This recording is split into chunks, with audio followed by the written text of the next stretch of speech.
Come out with us today. We're on the lookout for some wild dogs. The farmer has been having a problem, so Claire has been called in to put in a woman's touch. Yes. And the king himself, Zahunters Diaries, is here to guide her. I'm simply here to hold the camera and my bow work, but that's another story. Anyways, we're actually coming through a storm, flash storm at the moment. It's winter, it's pretty cold outside, but sunlight is all out. It looks absolutely gorgeous, but this makes for makes for a really good time out in the bush, because the ground is wet now, so it makes it really soft for us to tread on all the crinkly stuff. Claire's going to be on the rifle today.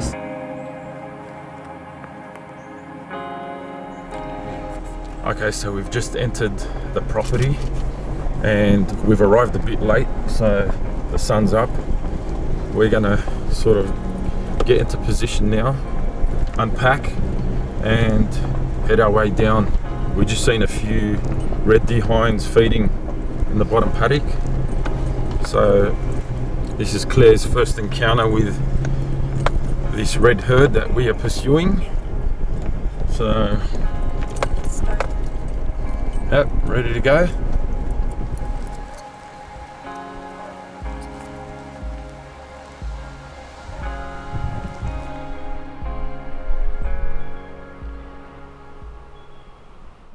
We're just going to do our best to track the wind and we'll go from there. Hopefully we have it in our favour all day.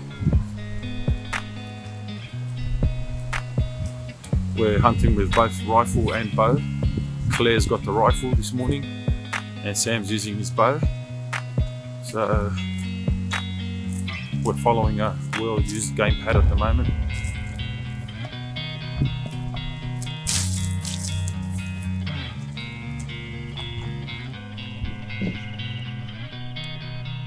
We spotted these two stags in the distance.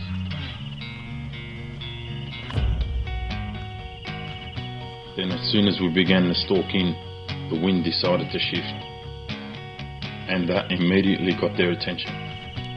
They were a good 200 meters away.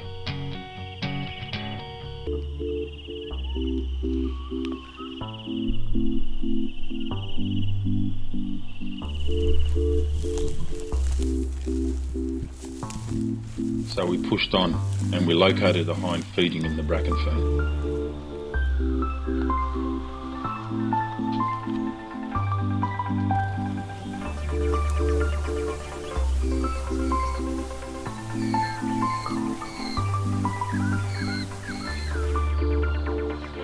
The hind was only 50 meters away.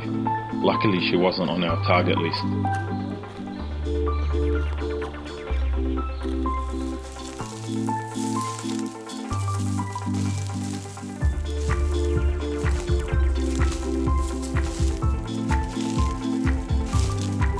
We then began to get into the forest, into the thick stuff.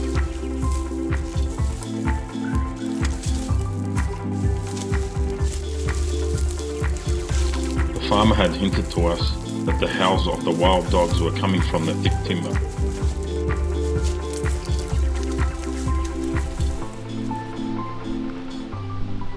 So we picked this location where we had a good view of our surroundings.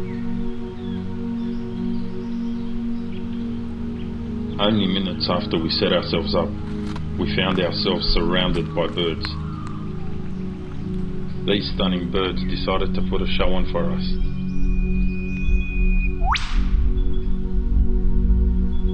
And what an amazing spectacle it was.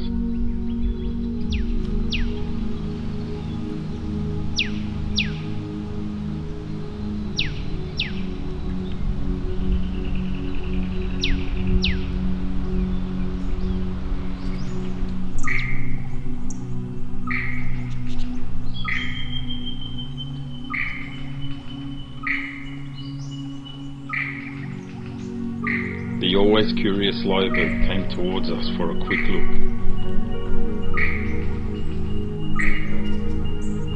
Then suddenly took off in a hurry. The reason being, to my left a wild dog appeared, only 15 metres away.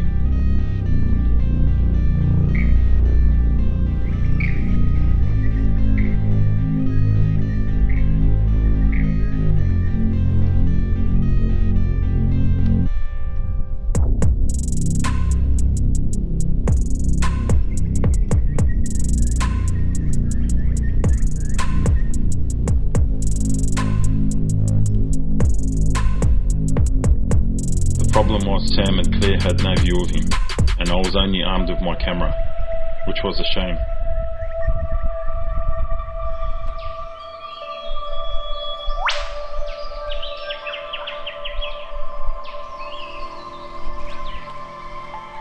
The dog then had picked our movement and was curious at first, then wasted no time and disappeared into the jungle.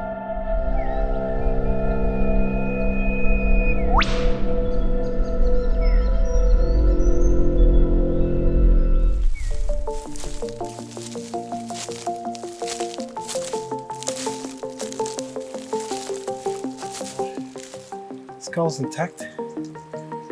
Mate, right up against the rock.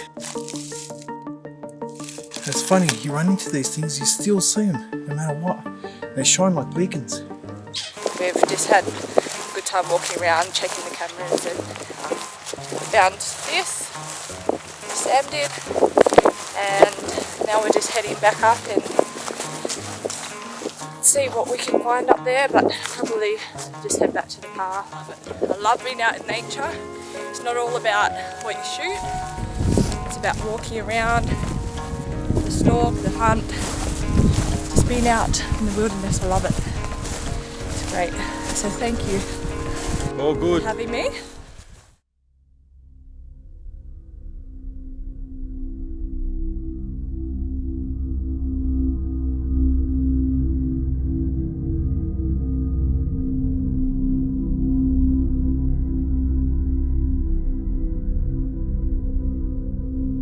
I reckon Sam. Take her over there, get her closer to that rock. You still gotta be able to see. She won't be, she'll be too low. That's what I mean, go around. That was the house if you're there. You've got to do it now. Here's a good stack to take. This is like a sitting duck. I can take those ferns. Those ferns.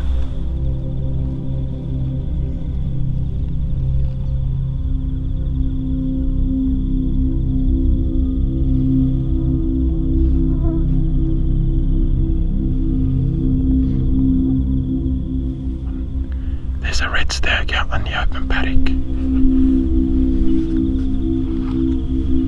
They're doing their best to get into a closer position.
She's got to be happy with that.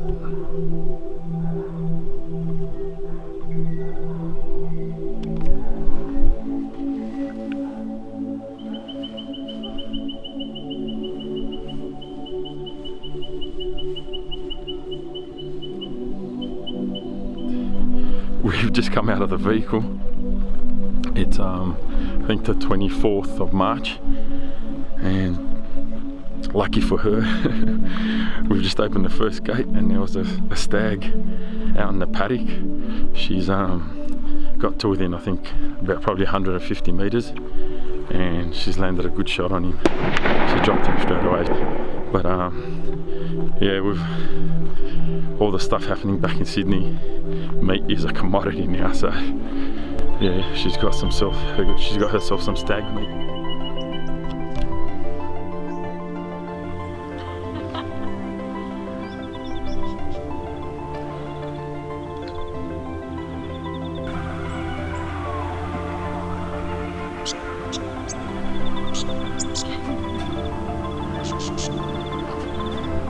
This is actually an upgrade from my last one because I got a spiker last time, and it was a red.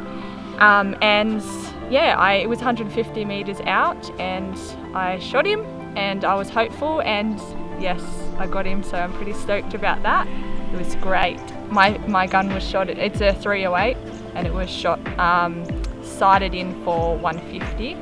So yep, accurate. You know, this is what it's all about, really. It's not about, you know, going out and just bang, I shot something and now it's all fun, whatnot. But here in Australia at the moment, 2020, back in Sydney, you've got the coronavirus going, and you know, meat is actually tripled in price. So this is a perfect opportunity to bag some free range organic meat and yeah, disperse it back in Sydney to people that you know, and keep some for yourself. So preparation is everything. Luckily the road is just behind us, so once we finish butchering, they bring the car here, pack everything into bags, put them in, and straight home to the freezers. Yeah, it's a beautiful stag. Claire looked really happy, which is the main thing, and pretty cool. We'll get butchering. Let's see what Claire's got in her lunchbox. What time is it? 2 apples, gluten-free biscuit, and cashews. Now Claire, Poor thing. the truth is, that was one of our tame stags that we've reared. We put him here for you, Yes, thank just you. so you can shoot him just relaxed. Thank you. It's amazing.